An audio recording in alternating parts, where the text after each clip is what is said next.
મિલકત જે ટ્રાન્સફર થતી હોય છે એના સ્ટેમ્પ ડ્યુટીની રકમ એ બધી થઈને કેટલી બાકી હશે એનો કોઈ અંદાજ ખરો આપની પાસે? જી દિલીપભાઈ, એમાં એવું છે, હું ખાલી મુન્દ્રા તાલુકાની વાત કરું તો મુન્દ્રા તાલુકાના લગભગ ગામોની જમીનો કંપનીએ એક્વાયર કરી છે. હવે એ તમામ ગામોની જમીનો હજારો હેક્ટરમાં છે. હવે કેલ્ક્યુલેશન કરવા જઈએ તો હજારો હેક્ટર ઉપર એ લોકોને કરોડો રૂપિયાનો ટેક્સ ભરવાનો આવે છે, કેલ્ક્યુલેશન કરીએ તો.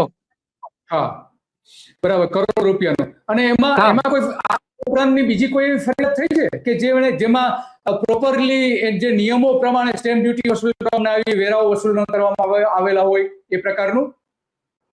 એ આપણા બંને પીએલઓ છે ને સ્ટેમ્પ ડ્યુટી. હા, એના માટે સંજયભાઈએ પણ નામદાર ગુજરાત હાઈકોર્ટમાં પીઆઈએલ દાખલ કરેલી છે અને જે ચાલુમાં છે.